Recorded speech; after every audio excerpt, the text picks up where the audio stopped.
प्यारे बच्चों, आज हम रुचिरा के द्वादश पाठ विद्याधनम का अभ्यास कार्य करेंगे। इसमें पहला प्रश्न है, उपयुक्त कथनानां समक्षम आम, अनुपयुक्त कथनानां समक्षम न इति लिखत। अर्थात जो कथन इनमें से दिए हैं, जो ये सारे कथन हैं, इनमें से जो सही कथन है उसके आगे आम हाँ लिखना है और जो गलत है उसके आगे न लिखना है, अर्थात नहीं लिखना है। तो पहला है, विद्या राजसु पूजते। विद्या राजाओं में पूजी जाती है, तो ये सही है। इसके आगे हम लिखेंगे आम।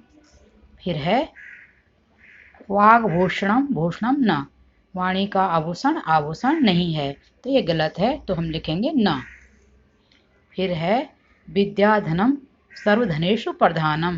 विद्याधन सब धनों में प्रधान धन है या श्रेष्ठ धन है, तो ये सही है, तो आम लिखेंगे।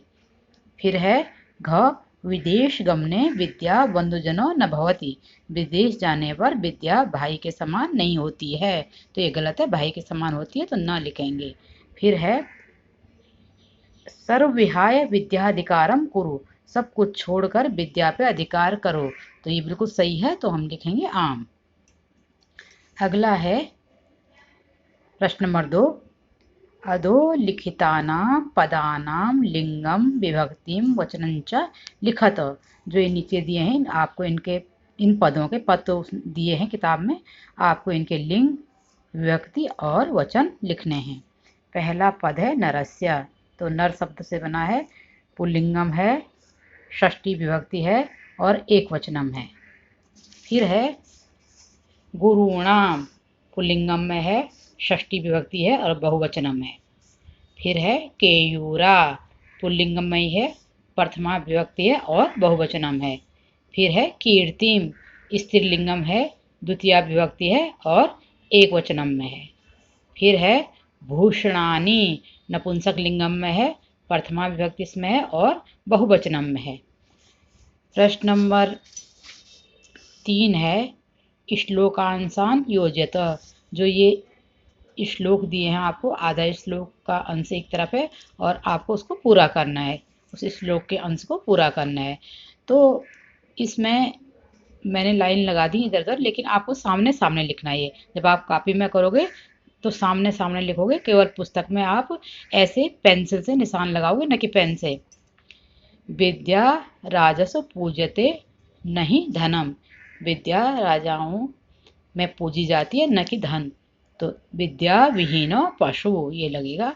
अगला है, केयूरा न विभूषंति पुरुषम। केयूर पुरुष की शोभा नहीं बढ़ाते हैं, तो ये हारा न चंद्रोज्वला। फिर है, न चोर हार्यम न चराज हार्यम। इसका है,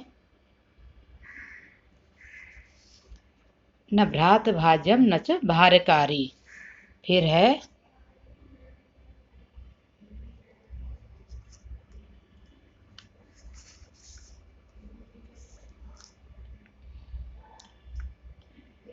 सत्कारायतनम कुलस्य महिमा।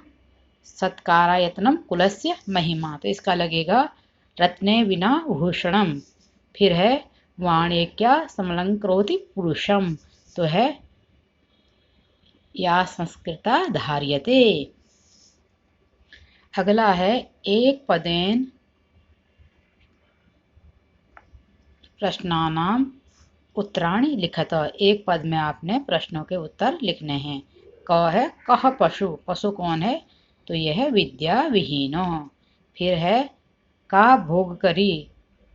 भोग करने योग्य क्या है, तो यह विद्या। फिर है, के पुरुषम न विभूषंति। कौन पुरुष की शोभा नहीं बढ़ाते हैं, तो यह केयूरा बाजूबंद। घ है, का एका पुरुषम समलंकृति। कौन एक है जो पुरुष को अलंकृत करती है, तो यह है वाणी। कानि क्षीयन्ते, इसका उत्तर है भूषणानि।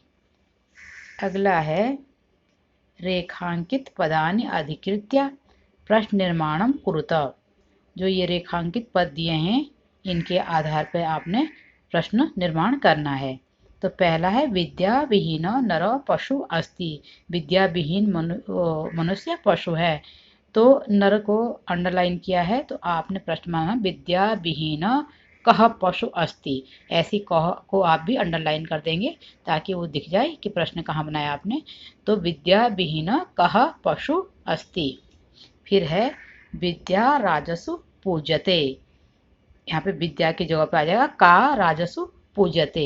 यहाँ पे क नहीं आएगा क्योंकि विद्या है स्त्रीलिंग, तो क के स्थान पे का आएगा।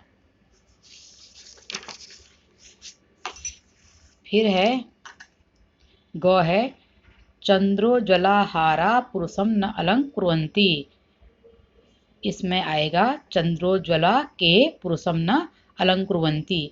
और जब आप प्रश्न बनाओगे तो प्रश्नवाचक निशान भी लगाओगे।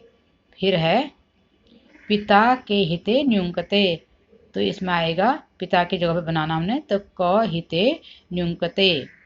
फिर है विद्याधनम सर्वप्रधानम धनम अस्ति, तो इसका जो प्रश्न बनेगा सर्वप्रधानम का बनेगा, तो विद्याधनम कीदृशम धनम अस्ति।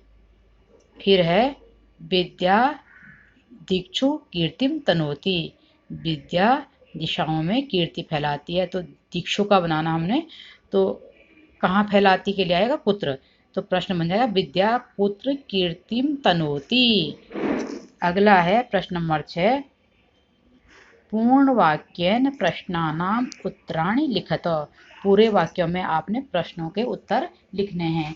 तो ये पुस्तक में इतने बड़े नहीं आए, तो मैंने इसमें लिख दिए हैं विद्याधनम। पहला इसमें क है गुरुणाम गुरु का अस्ति, गुरुओं की गुरु कौन है, तो इसका उत्तर हो जाएगा गुरुणाम गुरु विद्या अस्ति। यहाँ पे मुझे आपको कुछ बताना है, आप एक शब्द लिखते हो उसी से उत्तर बन जाता है। यहाँ पूछा था गुरुनाम गुरु का अस्ति, गुरुओं की गुरु कौन है, तो यहाँ पे आपने सारा प्रश्न वैसे उतारा, गुरुनाम यहीं से उतारा, गुरु यहीं से उतारा, का की जगह विद्या लिख दिया और अस्ति लिख दिया, तो आपका इतना बड़ा उत्तर बन गया। आपको कुछ ज़्यादा याद करने की ज़रूरत नहीं है, सोचने की ज़रूरत नहीं है, सिर्फ एक शब्द से आपका उत्तर बन जाएगा। हर जगह ऐसे ही होगा, आगे भी देखिए। अगला है कीदृशी वाणी पुरुषम समलंकृति, किस प्रकार की वाणी पुरुष को अलंकृत करती है, तो यहाँ पे कीदृशी की जगह पे हमने केवल संस्कृता लिख दिया है, संस्कृता वाणी पुरुषम समलंकृति। अगला है ग वाला व्यय कृते किम वर्धते, व्यय करने पर क्या बढ़ता है, तो इसका उत्तर में केवल हमने विद्याधन लिख दिया है, तो व्यय कृते विद्याधनम वर्धते, सारा कुछ वहीं से लिया है, केवल विद्याधनम हमने लिख दिया है।